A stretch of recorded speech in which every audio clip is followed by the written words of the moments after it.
κυβερνοεπιθέσεις σε επιχειρήσεις αλλά και απλούς πολίτες στοιχίζουν ετησίως σχεδόν 10 τρισεκατομμύρια δολάρια, ποσό που αναλογεί σε 20 φορές το ΑΕΠ της Ελλάδας. Εταιρείες έχουν χρεοκοπήσει και πολίτες έχουν χάσει τις οικονομίες μίας ζωής από επιθέσεις χάκερ που αποδεικνύονται εξαιρετικά ευρηματικοί στην εξαπάτηση. Για το λόγο αυτό, οργανισμοί, κυβερνήσεις αλλά και οι πολίτες πρέπει να προστατεύουν τα συστήματά τους με τον ίδιο τρόπο που το κάνουν για τα σπίτια τους, προειδοποίησε ο Γιαν Ντε Μπλάιβε της βελγικής εταιρείας κυβερνοασφάλειας NVISO Security, που μετήχε στο Emerging Tech Forum της Ένωσης Ελληνικών Εταιριών Αναδυόμενων Τεχνολογιών. Η NVISO έχει ανοίξει γραφεία στην Αθήνα και το 2025 θα επεκτείνει την επένδυσή της ανοίγοντας γραφεία και στη Θεσσαλονίκη. Mr. Γιan Ντε Μπλάιβε, thank you for this interview to Euronews Greek. Cybersecurity seems to be a growing concern both for individuals and for companies. How exactly big the problem is?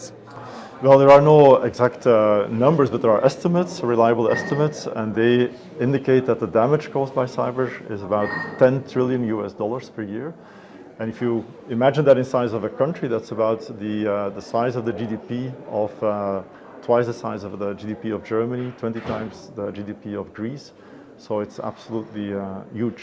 And unfortunately, it's growing quite fast year over year. So it's a problem which we need to tackle as a society.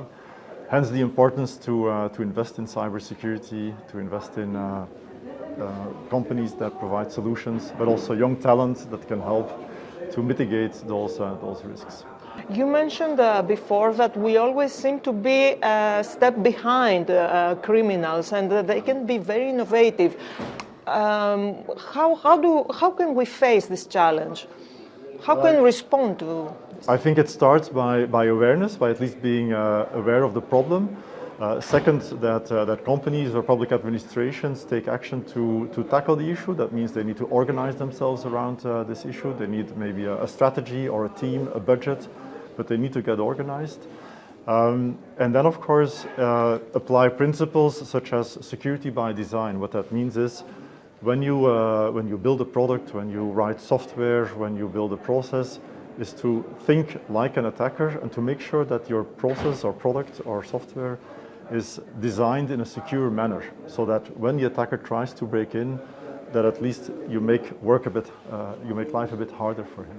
You mentioned that companies need a budget for that. So is it actually affordable for companies, even small ones, and individuals to protect themselves? I think so. A budget is always a matter of priority setting, so it's a matter of choice. But indeed, it's a challenge, of course, to find and liberate the necessary budgets. But look at it as a life insurance, for instance, or maybe if you are a homeowner, the insurance that you have to protect your home from fire. Yes, it's an expense, but it's something which brings you also value in the sense that if a problem would happen, the impact will be much less than if you would not make that upfront investment. You have been in the industry for quite a while. How big a damage can be from a cyber attack? Well, what we see is there are companies which will simply go bankrupt as a result, for instance, because they have to pay a ransomware or because their production line, if they are an industrial company, would be blocked and unavailable for several weeks. So the damage can be very, very severe. Fortunately, in many cases, the damage is not as dramatic as in that example. But the damage can be very significant, and not just for companies, but also for private individuals. There are elderly people who will lose their entire savings or their pensions, for instance, as a result of a cybercrime. There are also government administrations. Think, for instance, about a hospital which could lose the confidential data of its patient records. So the damage can take different forms, but in many cases it can be very devastating or have long-term effects. Recently, we see more and more cases of cyber attacks or cyber crime related to elections. Do you see that as a growing trend? Are all countries possible targets, and can they actually safeguard the electoral process?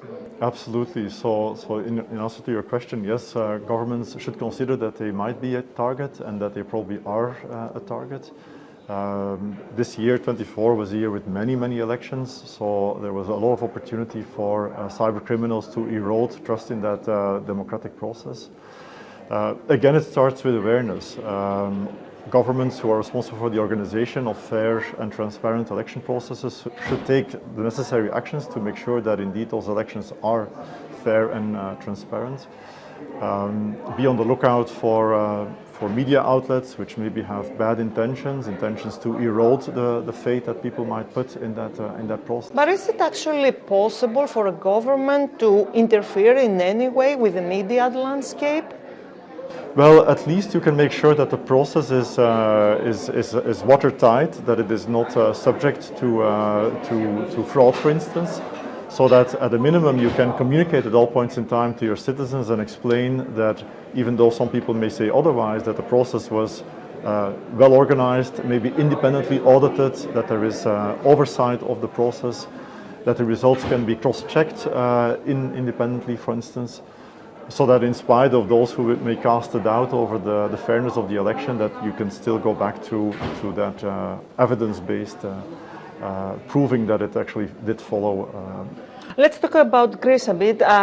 You decided to invest in the country 2.5 years ago. Are you happy with the results? And do you actually believe that Greece can evolve into a cybersecurity hub? We are very happy with the result. It has been a tremendous success. We came to Greece with an ambition to employ about 60 plus people by the end of 2025. We are almost double that number today, near the end of 2024. We've been impressed by the talents, the quality of the talents, the availability of good infrastructure and networks. Regulation which is very clear and transparent, increasing digitalization also of the Greek administration, so we've been very, very happy. And yes, we absolutely want to build on that success and build, expand from here. And do you have any concrete plans for the near future? We have today employees in Athens primarily, but also in Patra, in Thessaloniki, even in Samos, and we will, for instance, be opening a formal office in Thessaloniki in the course of 2025. Mm-hmm. And do you plan to hire more? Yes, we grow with about 30% per year, so that number of 100 plus employees will continue to grow absolutely. Last question, do you see Greece turning into cybersecurity hub? What would it take and what challenges might face in this effort? Greece certainly has the potential because you do have, for instance, ENISA, which is the European cybersecurity agency, which has been established in Greece for many, many years. And the cybersecurity community very much knows this, so there is already this affinity or that correlation between cyber and Greece. You have cybersecurity champions established here in Greece, such as Hack the Box, for instance, but there are other companies out there as well. I hope that NVISO can also be one of those companies. What it would take is a further building of the community by making sure that government, industry, the universities, that they work together to building a strong ecosystem around cyber. Maybe a tax or business-friendly climate through incentive schemes that could encourage foreign investment in cyber. And then, of course, the educational programs, both undergraduate and graduate degrees, but also continuous learning, because it's a field that continues to evolve. And so also professionals who have been in the field for several years still need advanced education to keep up their level of knowledge.